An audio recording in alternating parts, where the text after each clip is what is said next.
Assalamualaikum, kembali bertemu dalam MHI Malaysia hari ini. Selamat pagi diucapkan 9.30 pagi bersama kami di MHI. Diharapkan semua sihat, Fatri sihat, lama tak bertemu. Kena hidupkan pagi anda di MHI.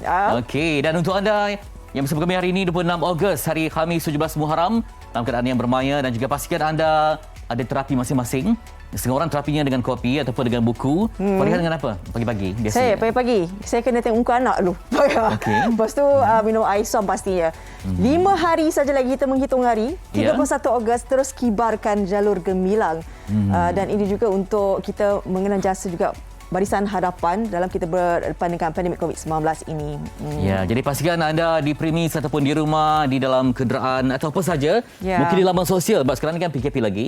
Jadi mungkin di laman sosial, tukar kepada elemen yang ada cinta negara. Betul.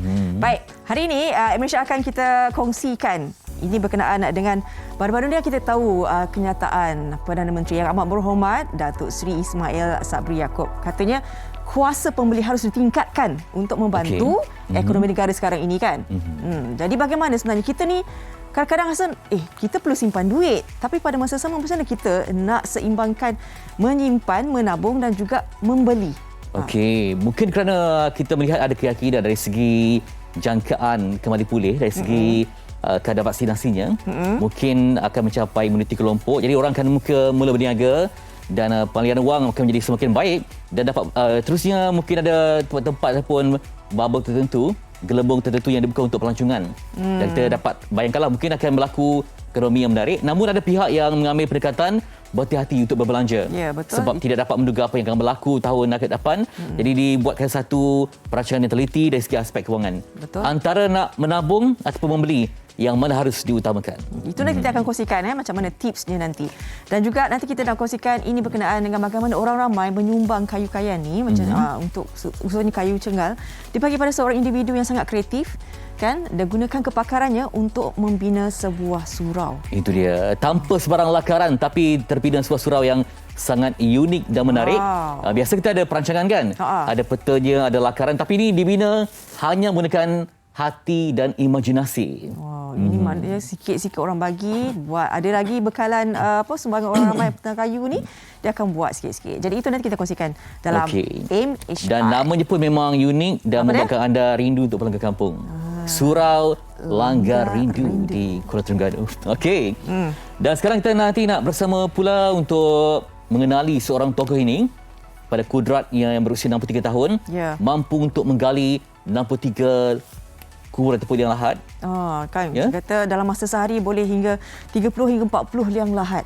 Bayangkan di usia 63 tahun masih lagi diberikan rezeki kesihatan yang baik dan juga dia antara ibadah betul, dapat beribadah lah yang dilakukan kan, dapat laksanakan pelbagai fardu kifayah pada masa sama, dapat menjaga kecergasan, berbakti untuk ummah, dapat semua sekali.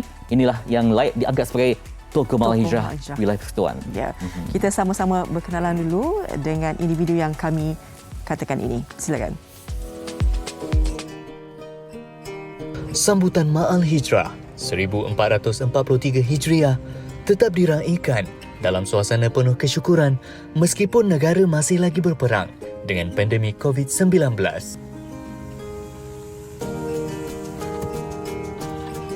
Penerima Anugerah Tokoh Khas Frontliners 2021, peringkat wilayah Persekutuan Kuala Lumpur, Rosli Ali, 63 tahun, antara mereka yang cukup bertuah menerima penghargaan besar ini. Berkhidmat selama 11 tahun sebagai penggali kubur di Tanah Perkuburan Islam Raudatus Sakinah, Batu Kir Selangor, menuntut dirinya untuk terus kuat berhadapan dengan pelbagai dugaan.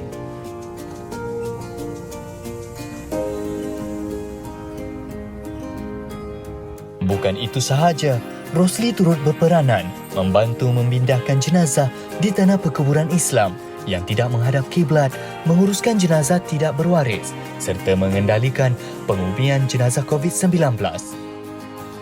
Dengan situasi terkini, hampir 30 liang lahat diuruskannya setiap hari.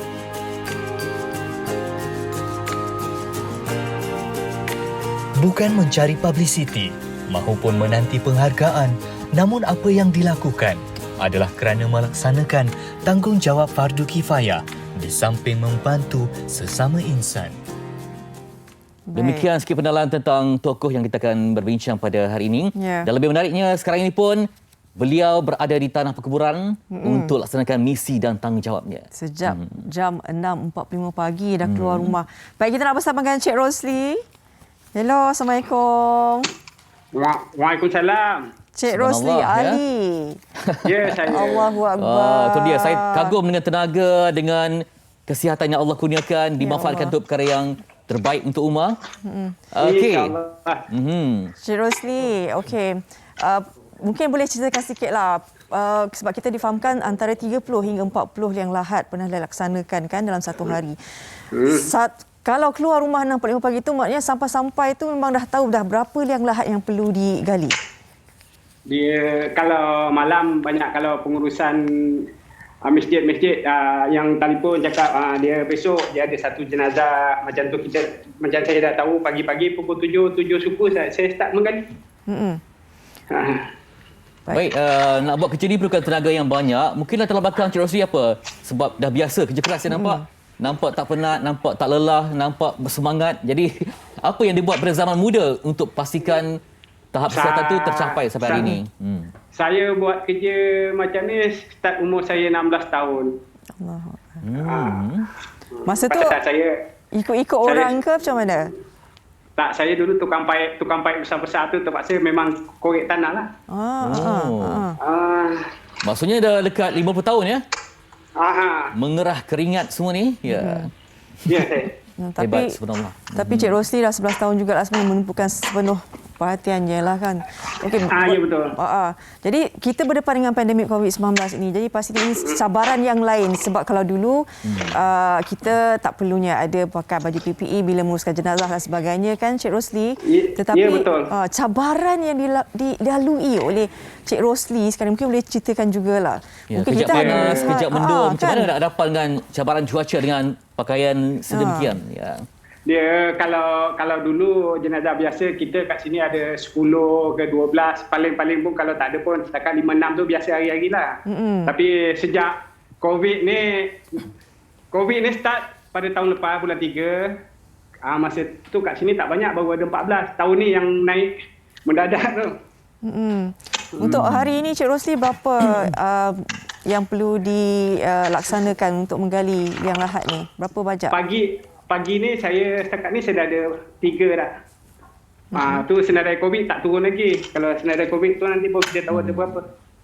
Cik Rosli, berapa ramai kekuatan ataupun yang terlibat sebagai penggali kubur di kawasan tu? Mungkin ada lagi yang muda-muda juga turut bersama? Saya dekat sini penggali kubur tetap dengan Jawi ada 7 orang. Tapi ada bagian masing-masing.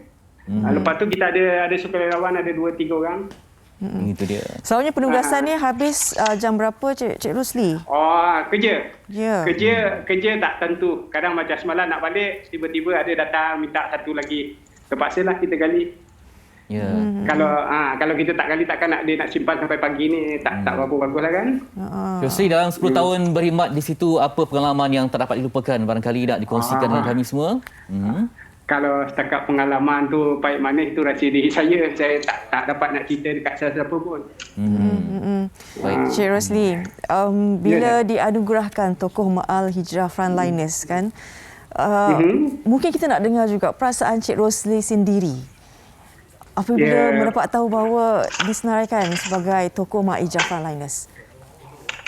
Perasaan tu rasa terharu sikit lah pasal saya pun tak jangka. Saya cuma seorang penggali kubur, bukan tokoh korporat kan. Tapi apa yang saya dapat tu bukan untuk diri saya seorang. Saya mewakili semua barisan hadapan. Cuma nasib nama saya terpilih saja. Kalau saya seorang pun saya tak mampu nak buat apa pun. Jadi saya rasa ini satu inspirasi untuk anak muda. Ramai yang juga berkongsi dengan saya, katanya terinspirasi gambar yang dalam surat khabar tu dibuat sebagai poster. Sebab saya lihat pribadi Cik Rosli ni seorang yang tegas betul ya. Nampak macam tegas, disiplin tinggi. Cara bercakap, cara bekerja. Macam itulah agaknya pasal saya bekerja memang saya ikut masa. Kalau kerja pun saya memang kena dengan budak-budak yang baru-baru ni pun saya akan tekan dia, ajar dia macam mana yang sepatutnya dia buat lah. Kita nak tengok kubur kita teratur. Ya. Cik Rosli, kita lihat, saya memang, sebenarnya kagum melihat di usia 63 tahun tapi kudrat rezeki Tuhan bagi itu alhamdulillah. Tapi kita nak tahu juga, sebab tadi Cik Rosli kata ada 6 orang anak kan, tapi semua mereka tidak mewarisi ini. Jadi Cik Rosli sendirilah, rasa-rasanya sampai bila Cik Rosli akan terus berbakti dan melakukan ibadah ini kan? Okey, selagi Tuhan izinkan kesihatan saya baik, ada kekuatan, selagi itu insya-Allah saya akan menyumbang tenaga saya.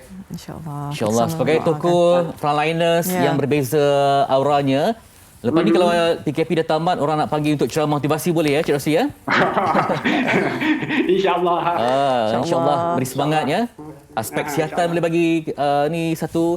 Kemudian aspek fardu kifayah. Betul. Dan juga banyaklah ya. Daripada seorang figura yang hebat ini mampu untuk mengalirkan pahala dan ilmunya insya-Allah. InsyaAllah.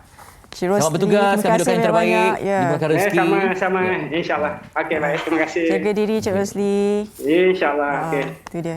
Cik Baik, Rosli saya ingat Ali. sepanjang MH bersiaran, ini pertama kali kita buat lintas langsung di Tanah Kubur. Ya, okey. kan.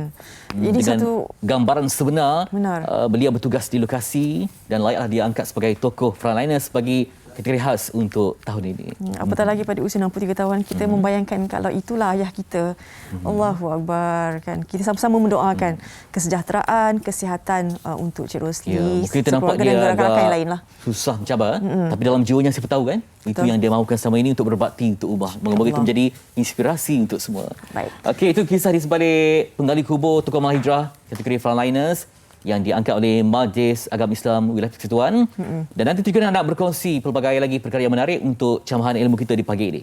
Merancang ke wang, menabung ke atau kena membeli, macam mana nak buat Takut-takut juga kalau Ataupun nanti tangan kanan beli, tangan kiri kita simpan sikit. Okay. Semuanya selepas ini di okey. MHI. Macam tokoh hijrah kreatif. Allah. Hidupkan pagi anda di MH. Kembali sebentar.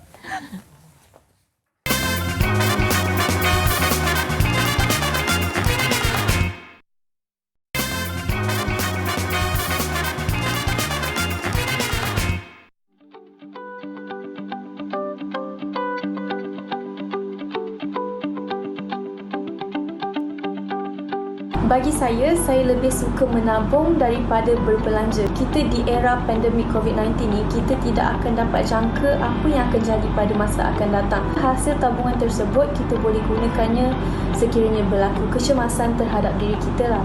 Saya memilih untuk membeli barang yang diingini pada waktu-waktu ini dalam keadaan yang terkawal. Kita cuba untuk membantu peniaga-peniaga kecil, pengusaha-pengusaha kecil yang cuba bangkit semula perniagaan mereka selepas terjejas daripada pandemik COVID-19. Kita cuba kawal diri kita dan pada masa yang sama kita membantu orang lain. Saya lebih prefer untuk berbelanja daripada menabung lah. Kalau kita tengok kebanyakan peniaga sekarang, diorang lebih cenderung untuk memberi potongan harga yang lebih murah lah dengan harga sebelum ni. So dekat situ saya nampak sebagai satu peluang untuk saya beli barang yang saya nak dengan harga yang lebih murah.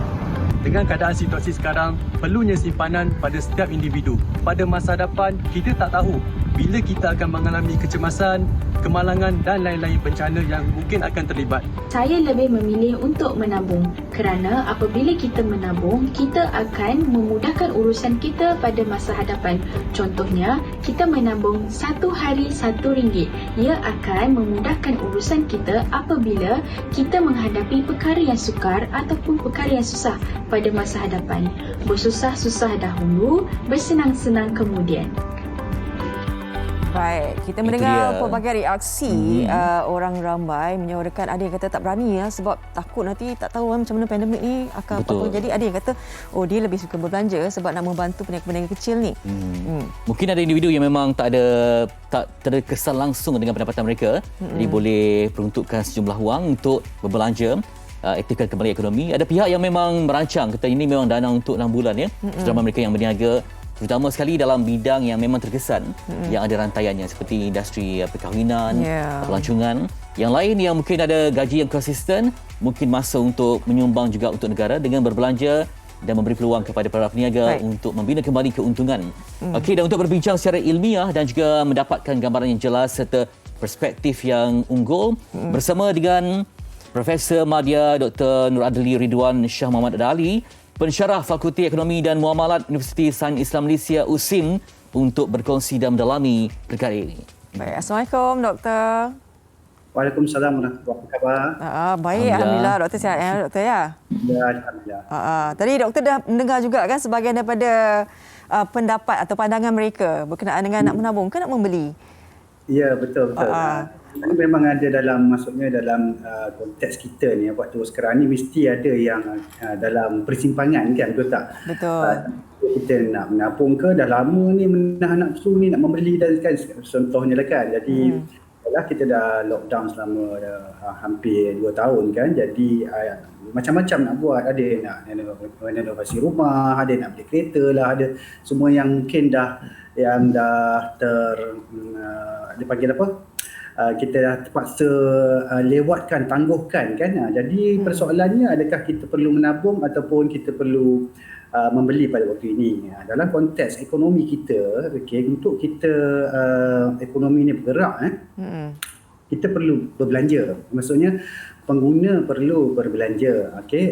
Sebab itulah salah satu bagaimana pendapatan negara boleh ditambah. Sebab apa? Kita bergantung kepada penggunaan, kita bergantung kepada pelaburan. Contohnya pelaburan daripada dalam negeri dan juga luar negeri. Bila banyak pelaburan masuk ke dalam Malaysia, maka kita akan dapat menjana pendapatan. Dan juga kita juga bergantung kepada perbelanjaan kerajaan kan. Sebagai contohnya, kerajaan akan bagi subsidi ke apakah, itu semua adalah perbelanjaan kerajaan. Macam contohnya dia nak buat perbelanjaan infrastruktur dan sebagainya. Dan juga kita melihat kepada ekspor dan import. Jadi kalau ekspor kita lebih daripada import, maka kita akan menambahkan pendapatan kita. Tapi konteks itu adalah konteks makroekonomi. Dari segi konteks individu pula bagaimana? Adakah kita perlu ikut aja apa yang disarankan supaya untuk ekonomi kita, ekonomi negara maju? Kita memang boleh dalam konteks ni kita mahukan negara, ekonomi negara maju. Tetapi kita jangan terlupa kita juga ada mempunyai ekonomi individu. Itu. Okey, itu dia. Jadi untuk individu ni macam mana yang perlu dibuat? Sebab ada juga godaan dari segi tawaran untuk pinjaman kewangan yang mampu untuk membantu mereka lah untuk survival. Jadi perlu tahan ke, perlu reschedule balik ke, macam mana pada pendapat Doktor? Okey. Saya cerita dari segi secara umum je dahulu. Kalau kita lihat, kita baca dalam Al-Quran, surah Yusuf. Surah Yusuf, pada waktu tersebut Nabi Yusuf dilantik sebagai Menteri Kewangan oleh Raja Mesir. Jadi pada waktu tersebut dia tiada panjang cerita dia sebenarnya, sebab dia sebelum dilantik tu dia menafsir mimpi dan sebagainya. Tapi waktu tu dia dah jadi Menteri Kewangan, dan dia masa time dia mimpi, Raja Mesir tu mimpi, dia ada beritahu ada 7 ekor sapi dimakan oleh 7 ekor sapi yang lain, dan di mana ditafsirkan ni adalah 7 tahun ekonomi okey, 7 tahun ekonomi kemarau. Jadi dalam Al-Quran pun ada ceritanya tentang kitaran ekonomi. Kitaran ekonomi. Jadi pada waktu tersebut Nabi Yusuf pun mengatakan, apabila time ekonomi baik tu, kita belanja dan kita tabung. Dia bagi tahu, maksudnya makan sedikit benih tu dan selebihnya simpan. Jadi pada waktu kemarau tu nanti, iaitu waktu ekonomi tidak berapa baik, kita gunakan balik apa yang telah kita simpan tersebut. Jadi ini daripada Quran. Daripada Quran bagi tahu macam tu. Maksudnya apabila sekarang ni, sebagai contoh kita lihat pada waktu sekarang ni, mungkin ekonomi akan berkembang maju pesat sebab kita dah sampai masuknya ekonomi merosot tu kan. Jadi selepas merosot dia mesti naik balik kan. Jadi apabila ekonomi tengah naik tu nanti, sebagai individu ni kita kena menabung untuk kita menghadapi balik ekonomi tidak menentu pada waktu akan datang. Jadi kita kena tabung sikit, kita kena belanja juga. So maksudnya tabung tu mesti ada. Nak belanja boleh, tapi tabungan mesti ada. Kalau ikutkan zaman moden punya penganalisis kewangan, sebagai contoh perancang kewangan ni, mereka akan mengatakan sekurang-kurangnya 10% daripada pendapatan kita, atau yang lebih baiknya adalah 30% daripada pendapatan kita yang perlu kita tabungkan. Ini memang selarilah dengan apa yang telah diceritakan di dalam Al-Quran tentang bagaimana Nabi Yusuf mentadbir kerajaan Mesir pada waktu tersebut. Baik, Doktor, tadi bila kata tertakluk kepada individu. Kalau katalah ekonomi individu itu yang mungkin ada gaji, masih ada gaji bulanan. Mungkin kita boleh buat apa yang doktor cakap. Tapi bagaimana pula golongan yang sangat-sangat terjejas ketika berdepan dengan pandemik ni, bagaimana mereka nak menggunakan sistem tu kan, macam menyimpan lepas tu membeli, macam mana? Yang ini memang agak satu kes yang agak special lah. Kalau saya dalam membuat kajian dengan AKPK, kita tengah melihat berapakah ketentuan kewangan rakyat Malaysia ni, iaitu dipanggil financial vulnerability.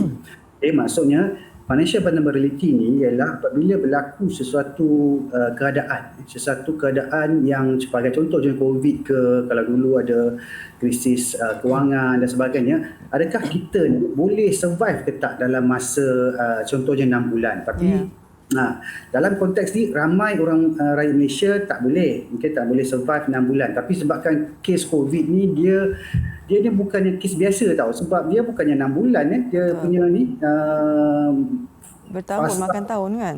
Dia makan tahun. Jadi maksudnya dalam konteks ni lebih ramai lagi bukannya dikatakan ramai, tapi ni lebih ramai lagi yang mempunyai ketidakketentuan kewangan ini. Jadi daripada faktor-faktor ketidakketentuan kewangan ataupun financial vulnerability ni, sebenarnya dia ada banyak faktor yang menyumbang kepada ketidakketentuan kewangan ni. Ini mungkin kalau kita sebagai individu mungkin boleh melihat pada faktor-faktor ni. Yang pertamanya faktor psikologi. Psikologi kita iaitu kita ni psikologi kita macam biasalah, kalau kita nak sekarang. Dia panggil instant gratification. Kalau kita nak sekarang, kita tak nak tunggu. Itu salah satu psikologi faktor yang membuatkan kita terpaksa belanja sekarang kan. Itu psikologi. Banyak lagi tentang psikologi ni dari segi contohnya subjective norm, iaitu norma-norma keluarga kita. Kalau contohnya macam nak kahwin lah kan, nak kena buat kenduri besar-besar dan sebagainya, walaupun kita tak mampu sebenarnya kan, dalam konteks ni kan, kalau COVID ni paling murah sekali kalau nak kahwin, betul tak? Kan, tak buat kenduri besar-besar kan. Sebagai contohnya ada banyak-banyak lagi dan satu kita tengok tentang socio-ekonomi, demografi. Sebagai contohnya dari segi tempat, dari segi umur kan, dan dan juga kita juga melihat kepada financial behavior sebagai contohnya. Kalau kita lihat financial behavior ni, Doktor okey ke? Doktor pendengar kami? Boleh dengar Okey, boleh. Mungkin kalau financial behavior ni iaitu kelakuan bagaimana kita mendapat pendapatan, kita berbelanja berapa dan juga berapakah kita menabung dan sama ada kita melabur ataupun tidak. Kan? Apa yang kita belanjakan daripada duit pendapatan kita tengok tu behavior tu. Tak ramai kita ni tak buat perancangan sebenarnya. Kita hanya dapat gaji je dan terus belanja dan kita tak buat perancangan apa yang kita belanjakan, ke mana yang kita belanjakan, adakah ianya perbelanjaan penggunaan ataupun adakah ianya pelaburan ke ataupun tabungan ke. Kita tidak membuat perancangan pada apa yang kita dapat pada setiap bulan. Jadi sebab tu dia kalau kita lihat contoh kalau sebuah negara sebagai contohnya, negara tu dia akan buat perancangan tahunan. Kita tengok bajet kan, belanjawan kan, belanjawan ada buat. So kita yang individu ni duduklah komen, apalah kerajaan belanja macam ni lah, macam ni. Tapi bila tanya individu punya ada buat tak? Itu kan yang nganga je kan. So tu salah juga. Lepas tu kita ada juga lihat pada perancangan separa jangka pendek, iaitu 5 tahun kan, contohnya RMK dan sebagainya. Dan juga kita ada rancangan jangka panjang, iaitu sebagai contohnya 20-30 kan, 10 tahun kan. Jadi maksudnya kita sebagai individu pun kita kena buat macam tu. Kena ada perancangan lebih awal sebenarnya. Itu dia. Jadi berbeza sikitlah mungkin ketika gawat dan sekarang ni pandemik, mungkin dalam impaknya berbeza. Terima kasih kepada Profesor Madya Dr. Nur Adli Ridwan Shah Muhammad Daling, pensyarah Fakulti Ekonomi dan Muamalat USIM yang berkongsi fikrahnya. Dan juga kita harapkan lepas ni ada macam peledak lah, macam kata belilah barangan buatan Malaysia dengan diskaun yang besar apabila kompleks Blulah kembali dapat dibuka beroperasi seperti biasa. Terima kasih banyak-banyak doktor. Sama-sama, terima kasih. Kita juga kena bijak lah sebenarnya kita merancang kan. Apatah lagi kalau ada keluarga kan, duduk dengan isteri, dengan suami, bincang betul-betul macam mana dalam kita ada berapa bulan je lagi kan habiskan 2021 ni, rancang pencernaan perbelanjaan dengan sangat-sangat baik lah. Mungkin akan datang ada yang mungkin bertambah anak yang sekolah ya. Ya, ataupun kena betul-betul kaji dan dalami forensik kewangan masing-masing. Boleh bertahan atau tidak, boleh beli ke tidak, dan juga itu penting untuk mengelakkan daripada terjerat dengan beban hutang yang tak diduga. Pastikan keperluan kehendak tu lah kan. Sebab sekarang ni kalau dulu kita keperluan kita tahu pakaian dan sebagainya, sekarang ni dah tambah sikit. Ni pun keperluan ni, emas ni. Keperluan kan? ubatan mungkin semua tu dah keperluan alat sokongan ya untuk kita berada dalam situasi pandemik ini. Baik. Okey, itu tadi. Kita akan berehat seketika, Fatri. Selepas ini kita akan bawakan berkenaan dengan sukarelawan kan. Ya. Dan juga nak mengenali wajah di sebalik surau Langgar Rindu untuk anda. Dimecai kembali selepas ini.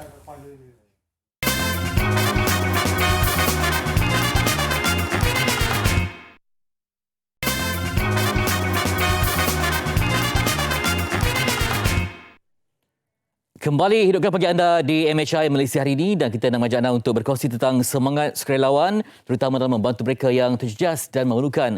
Sebagai permulaan, kita nak saksikan pertubuhan sukarelawan Adiniah untuk inspirasi anda. Saksikan. Mereka minum air hujan dan air sungai yang keruh untuk hidup. Menyumbanglah kepada kempen infak pam air Kemboja Pertubuhan Adiniah untuk membina 10,000 unit pam air bagi minoriti umat Islam di Kemboja. Sekarang, insya-Allah, pahala mengalir tanpa henti selagi mana air bersih mengalir dari pam yang anda sumbangkan itu. Itu dia wakaf pam air di bumi Kemboja bersama dengan Duta Pertubuhan Sukarelawan Adiniah, itu Ustaz Zabri Zainuddin. Assalamualaikum Ustaz. Waalaikumsalam Fitri, apa khabar? Alhamdulillah kita sihat ya, sejahtera untuk membantu ummah tak kira di mana jua berada. Baik Ustaz, mungkin dapat diterangkan dulu tentang latar belakang Pertubuhan Sukarelawan Adiniah ini, silakan. Alhamdulillah wassalatu wassalamu ala Rasulillah. Alhamdulillah Pertubuhan Sukarelawan Adiniah ini bukan ditubuhkan semalam, kemarin ataupun baru-baru ini saja, tapi telah beroperasi semenjak 1985 lagi. Aktif dengan aktiviti-aktiviti kebajikan kesukarelawanan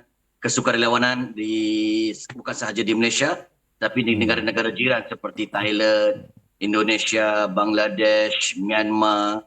Ya, pada infak yang pernah kita lakukan seperti infak solar, infak basikal pun ada, ya, infak tandas dan seumpama dengannya. Dan alhamdulillah berkat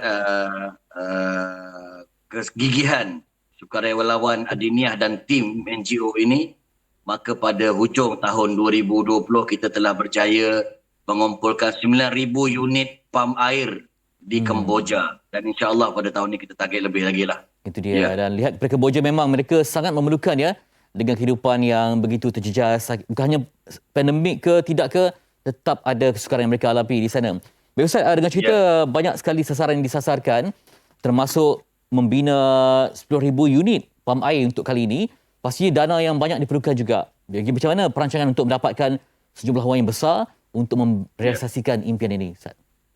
Ya, memang jumlah dana memang kita perlukan besar kerana disebabkan 10,000 unit pam air kita target pada tahun ini, ia menelan belanja kosting kita 17 juta banyaknya ya. Jadi setakat ini dana yang baru terkumpul sekitar RM1,264,308. Maknanya kita masih lagi memerlukan sekitar RM15,735,691. Tapi kita masih lagi terus menerus untuk berkempen tentang perkara ini sepanjang tahun ini. Moga-moga penghujung tahun 2021 ini kita dapat achieve target seperti mana yang disasarkan. Dan saya yakin rakyat Malaysia telah membuktikannya pada tahun yang lalu.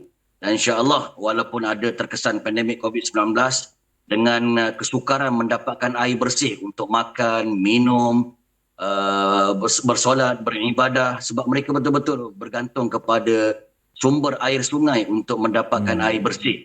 Saya yakin Fitri mungkin pernah pergi ke Kemboja kan? Ya, pernah sampai. Saya pun pernah pergi, bagaimana saya tengok anak ni dia mandi dekat sungai yang berhampiran dengan rumah. Naik daripada sungai itu, dia rambut pun jadi merah seperti mana warna sungai tersebut. Ya Ustaz, bila mana wujud pam air itu, dia seolah-olah menghidupkan tamadun sebuah rumah yang dapat mereka dapat akses pada air bersih, dapat buat macam-macam lah, terutama untuk umat Islam, dapat ibadah dengan tenang dan sebagainya. Baik, jadi mungkin dapat Ustaz terangkan hikmah dan juga tuntutan untuk kita infak demi membantu ummah Kemboja di sana. Silakan. Ya. Saya teringat satu hadis Nabi SAW, bagaimana seorang sahabat Sa'ad bin Ubadah, dia bertanya kepada Rasulullah, apakah infak yang terbaik? Maka Nabi SAW menjawab, infak air ataupun sedekah air. Maka kita tahu air adalah sebagai asas kepada kehidupan. Seperti mana saya sebutkan tadi, mereka sangat memerlukan bekalan air bersih.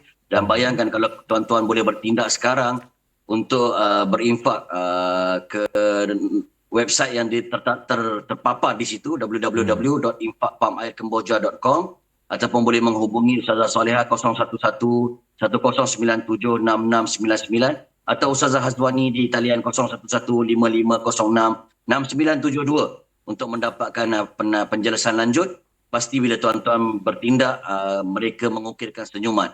Bila saya sebut tadi target juta-juta Fitri, mungkin orang takutlah. Tapi sebenarnya satu unit pam air kita boleh berinfak sebanyak 1,700 sahaja.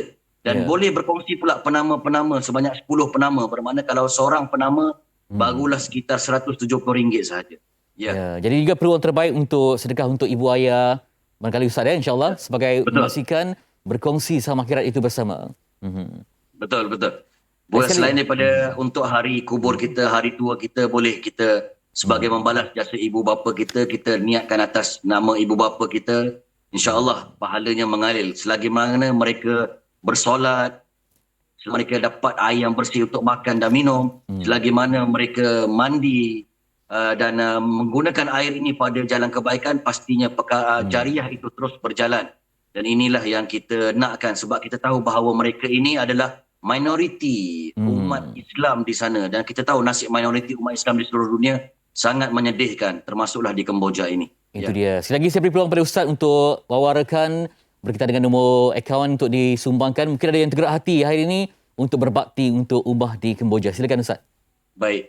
Seperti mana yang tertera di layar kaca TV tuan-tuan, tuan-tuan boleh print screen ataupun boleh screenshot dekat situ. Ada Pertubuhan Sekaraulan Adiniyah di Maybank 562021637867. Ataupun ingat, sebab kami ni sangat fokus dengan air secara direct, website kami pun www.infakpamairkemboja.com, sangat direct.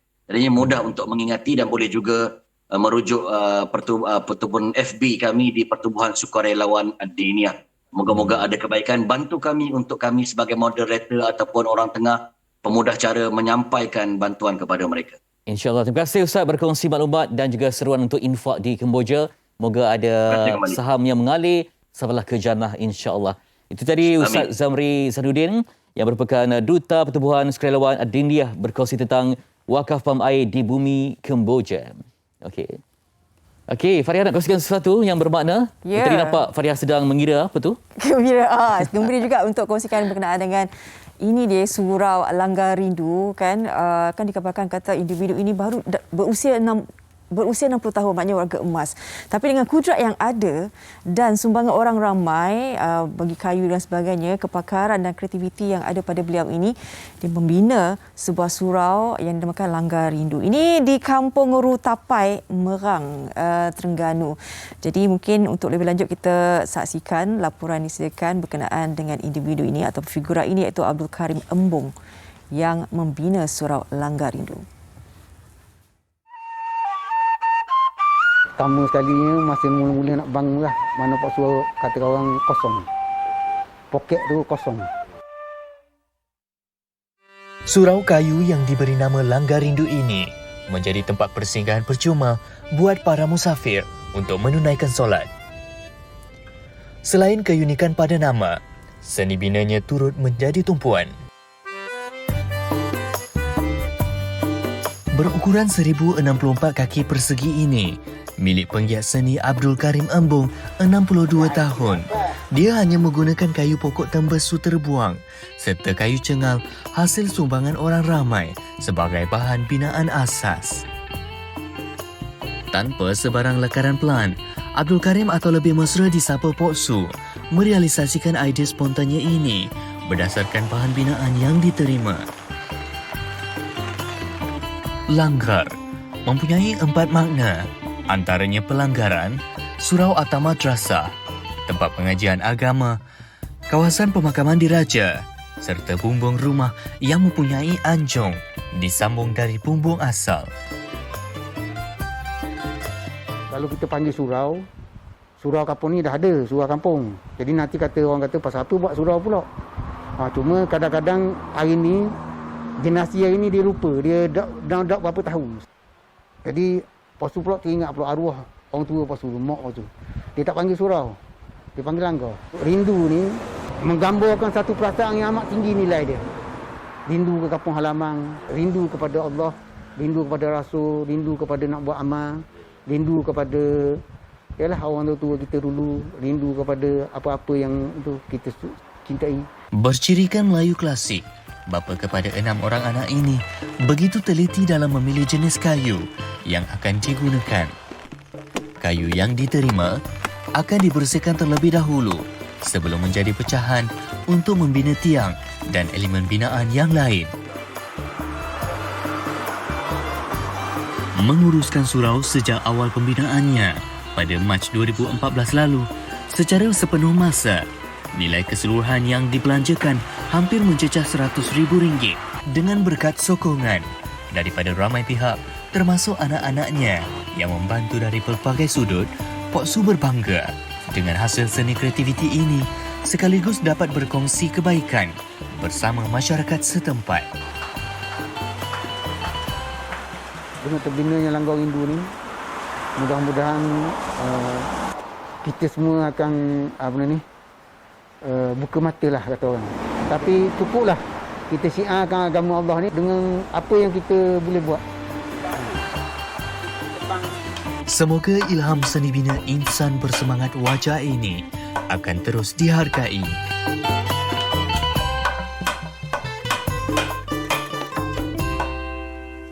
Dapatkah membina sebuah bangunan yang indah tanpa lakaran? Hanya dengan imajinasi dan hati dapat terbina sebuah rumah Allah yang cantik. InsyaAllah kita doakanlah ini mungkin rezeki yang dikongsi untuk semua kan. Kita mendapatlah juga apa yang kita kongsi itu insyaAllah. Cantik Padahal sangat. Kalau diberi peluang kan nak beli kayu apa kat sana? Kan banyak jenis kayu kan? Alah, saya tak kerti sangat pasal kayu ni. Jati, meranti, cengal, keruing. Alamak. Tak tahu nak cakap macam sebab bukan pakar tentang kayu ni. Okey. Aduh, hai. Kalau awak? Meranti. Meranti sebab? Pohon meranti condong ke hulu. Sambunglah panjang sikit. Sebab kayu itu memang mahal, kayu jati kan. Dia macam jati Mersawah tu memang kayu-kayu yang utuh. Walaupun dah ada kapal Melaka yang ratusan tahun lalu kan dijumpai kembali, masih ada lagi kayu itu. Antaranya merbau. Merbau. Baik, dari sedikit pantun yang straight tu, baik kita bawakan ini berkenaan dengan meja medsos. Semalam tular juga berkenaan ini. Saya rasa ini satu berita baik buat rakyat Malaysia dan juga negara.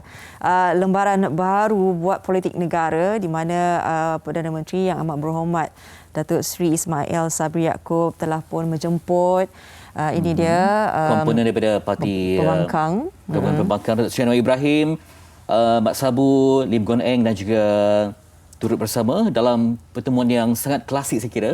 Sebab di kala pandemik politik semua ini mereka bertemu dengan satu gagasan untuk memberi kelegaan lah. Kita dah penat dengan politik ini. Memberi ruang untuk Malaysia bernafas dan menumpukan kepada usaha pemulihan negara. Mungkin ini gambar yang sangat unik lah kan. Bila kita tengok kerajaan dan juga pemimpin-pemimpin pembangkang ini bersatu, duduk satu meja, berbincang. Kita cari mana titik bersamaan yang boleh kita dapat demi rakyat, demi negara. Bila ada kestabilan politik yang bagus, maknanya kita akan tarik juga pelabur-pelabur luar. Betul. Ini yang kita perlukan sekarang, dalam masa sekarang ni. Kita ekosistem ekonomi yang baik ya, walaupun dalam pandemik mungkin ada gelembung ataupun kluster tertentu yang dapat kita bangunkan. Kemudian juga dengan tumpuan kepada pendidikan, dah lama sangat PDPR ni, apa usaha pemulihan dalam industri-industri yang berkaitan PKS yang terjejas akibat pandemik. Jadi masa untuk bangun kembali, membina cahaya baru Dan juga kita lihat juga mungkin bila dah capai satu tahap imuniti kelompok, mungkin lebih banyak industri yang akan dibuka. Dan ini peluang untuk kita bangunkan kembali keluarga Malaysia yang bermaruah dan berstrategi. Kita mengharapkan tu sebab kita tahu kan sekarang ni dari suku 2021 sahaja kita ada lebih daripada 700,000 individu yang menganggur sekarang ini. Jadi inilah dia, apapun kita ucapkan tahniah kepada pemimpin-pemimpin kita kerana dapat duduk satu meja sama sejam pertemuan itu, memikirkan apa lagi yang harus dilakukan demi kesejahteraan rakyat. Baik. Okay. Selepas ini kita akan berehat seketika, nanti kita nak berbincang dan berkenaan dengan tadi Fetri infak kan. Ini pun nanti infak beras juga.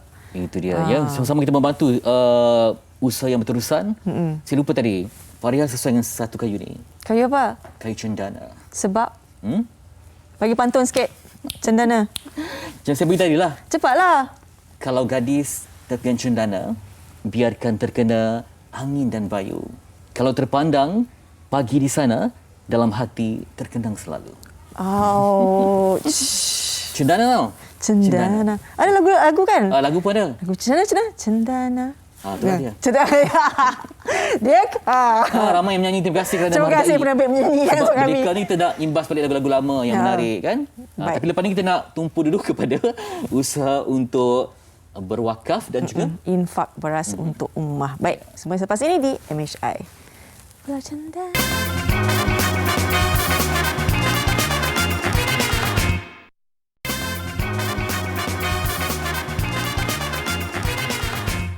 Baik, kembali semula dalam Malaysia hari ini. Kita teruskan pengisian MHI.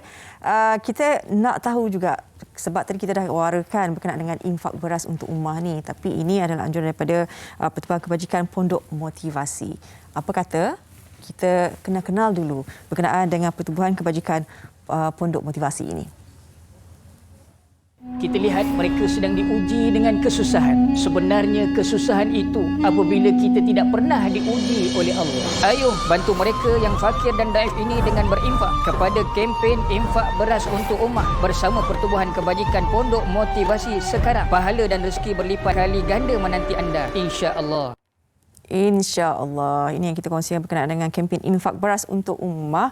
Kita terus bersama dengan tetamu kita secara maya, iaitu Ustaz Dr. Ashraf Suari, merupakan pengasas dan juga pengerusi Pertubuhan Kebajikan Pondok Motivasi. Assalamualaikum Ustaz.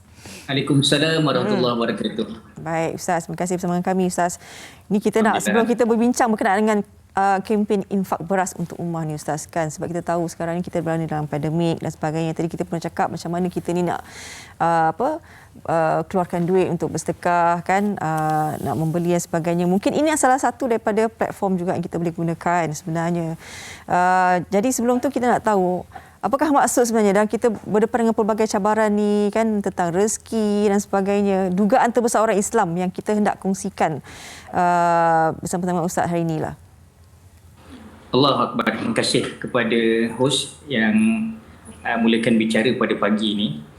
Bila sebut dugaan yang paling besar, kita tak sedar, kita lupa siapa diri kita.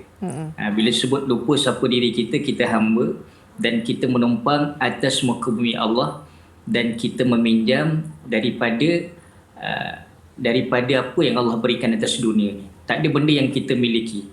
Itu sebab di antara kita kadang bila sebut dugaan besar, kita sombong.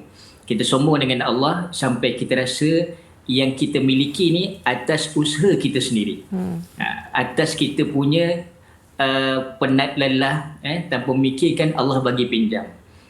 Dan sebenarnya kita kena sedar, biarlah kita peminjam tapi jadi peminjam yang terbaik di sisi Allah Subhanahu Wa Taala.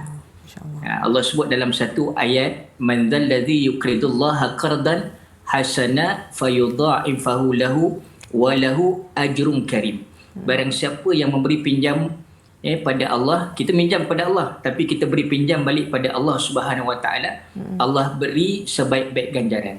Kita beri pinjaman pada Allah dengan pinjaman yang terbaik, dengan seikhlas hati. Allahu Akbar. Ustaz, yang berkenaan dengan kempen infak ni kan dilaksanakan oleh Pertubuhan Kebajikan Pondok Motivasi. Mungkin Ustaz boleh kongsikan sedikitlah berkenaan dengan latar belakang ringkas berkenaan dengan Pertubuhan Kebajikan Pondok Motivasi ini bersama dengan penonton. pertubuhan kebajikan Pondok Motivasi ni kita tubuhkan dengan tujuan yang pertama, kita juga usahakan beras. Beras kita sendiri, beras jenama Ashrafi yang kita proses sendiri pembungkusan dan kita agihkan kepada mereka yang memerlukan.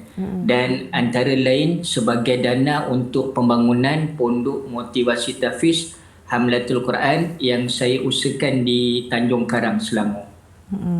Jadi tujuan kempen infak beras ni Ustaz, mungkin boleh diringkaskan jugalah kan, dan kita nak tahu juga bila kita infak ni siapa yang akan menerima infak beras ini. Subhanallah, bila sebut manfaat dia sangat ramai. Antaranya rumah-rumah kebajikan golongan asnaf zakat. Bila sebut rumah-rumah kebajikan ni bukan hanya rumah orang tua, begitu juga rumah anak-anak yatim, dan yang terkini kita ke tempat-tempat yang diuji dengan musibah banjir contoh dia. Dan insya-Allah besok kita akan ke sana. Dan alhamdulillah beras kita pun dah bergerak ke sana sebanyak 1 tan. Besok pun 1 tan juga kita akan agihkan kepada yang memerlukan yang sedang diuji di Kedah baru-baru ni. Pakej dia Ustaz. Pakej yang kalau kita nak berinfak sebagainya kan, mungkin orang ramai nak tahu dengan harga serendah berapa kalau kita nak berinfak ni. Baik, terima kasih. Bila sebut pakej yang kita tengah kempen sekarang ni, kita kempen satu rumah satu bumi. Satu rumah satu bumi. Dan pakej antara dia, satu guni 50 kilo berharga RM150, 100 kilo RM300, 1000 kilo yakni 1 tan RM3,000, 5,000 kilo bersamaan RM15,000, 20,000 kilo RM60,000 dan 50,000 kilo bersamaan RM300,000. Seperti yang tertera tu, boleh layari website kami www.nakinfakberas.com. Begitu juga kita ada talian hotline kita, dan boleh juga WhatsApp 013 549 5769, dan akaun boleh transfer ke akaun kami RSB Pondok Motivasi Hamlatul Berhad 26262500004580. Ustaz, kadang-kadang orang kata infak, bersedekah sebagainya, tapi mungkin ramai juga yang masih tak tahu kan, dia punya kalau kita berinfak ni apa sebenarnya kepuasan yang akan kita dapat kan, manfaat yang kita akan dapat semua bila kita lakukan infak ni untuk mereka yang memerlukan. Allahu Akbar. Bila sebut infak ini, kadang kita nampak zahirnya kita beri nampak berkurang. Tapi bila sebut kita beri nampak berkurang daripada zahir, tapi di situ Allah tambah lagi.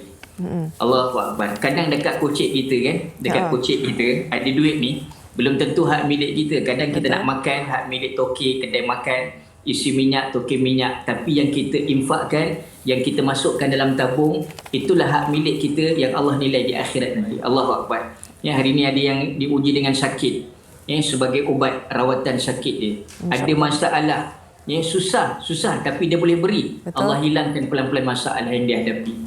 Dan kita subhanallah, kita hampir kepada hari kemerdekaan kan Malaysia. Betul. Cuma apa yang saya nak gambarkan, hari ini ada yang mengangkat bendera putih, seolah-olah dia kalah menyerah. Maksudnya kita merdekakan kesusahan mereka, merdekakan dengan sumbangan kita, insya-Allah. Insya-Allah Ustaz. Kita beri, Allah akan ganti yang terbaik, insya-Allah. Amin, insya-Allah. Terima kasih banyak-banyak Ustaz atas perkongsian ini, kempen infak beras untuk ummah dengan Pertubuhan Kebajikan Pondok Motivasi. Moga-moga mereka beriman nanti boleh hubungi nombor yang telah tertera tadi dan juga nombor akaun. Insya-Allah sama-sama kita kongsikan apa yang terbaik buat kita semua. Baik, itu dia kita kongsikan berkenaan dengan infak, kempen infak beras ini. Kita ada sedikit informasi yang ingin dikongsikan bersama dengan Tuan Haji Fatri. Silakan. Program amal COVID #baik semula anda boleh bersama kami di Bulletin FM, info terkini dan muzik sepanjang zaman. Juga boleh stream di Hot TV untuk anda membantu frontliners yang berjuang untuk memutuskan rangkaian COVID-19. Bermula pada 4 September ini anda dapat bersama-sama dalam membantu mereka misi yang pelbagai bermula pada 12.30 malam bersama dengan Ustaz Ilyas Ismail berkongsi hal sanubari, juga dengan filem bintang hebat Datuk Siti Nurhaliza, Jacqueline Victor, Faizal Tahir, Dayang Nur Faizah, Sheila Amzah, Ernie Zakri, Syamil dan ramai lagi berkongsi suara. Anda juga boleh ikuti kami di Hot TV 24 jam tanpa henti untuk #baik semula usaha COVID-19 yang berterusan. Okey. Okey, dan juga ini juga untuk membantu anda dapat salurkan terus ke tabung Foundation Media Prima NSTP di Economy Bank, iaitu term yang saya kongsikan tadi 514105323170 untuk program amal COVID #baik semula. Itu dia. Kita harapkanlah ini juga antara platform kalian juga untuk membantulah kan. Baik, apa kata kita saksikan dulu promo ini yang tadi awak telah warakan tadi. Okey.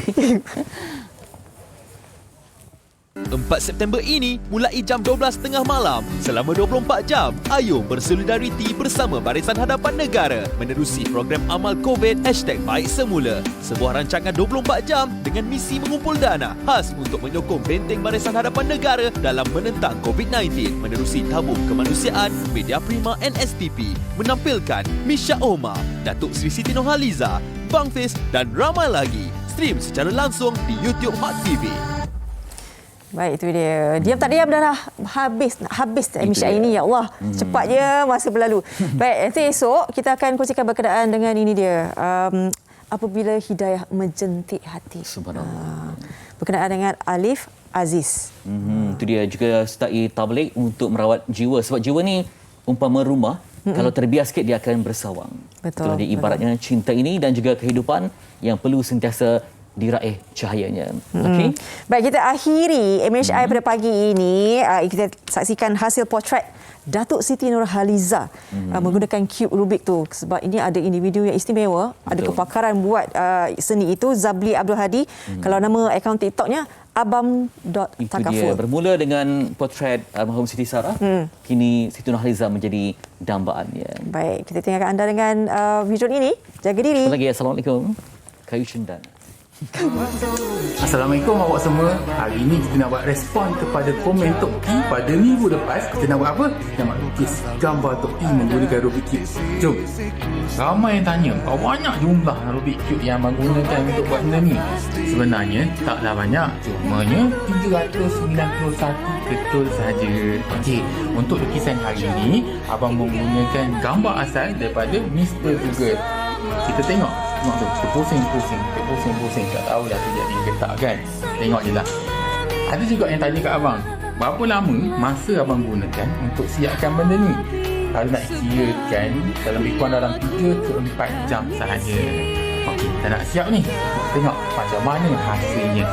Kalau anda semua suka dengan hasil yang abang tunjukkan ini, bolehlah like, komen dan share. Terima kasih.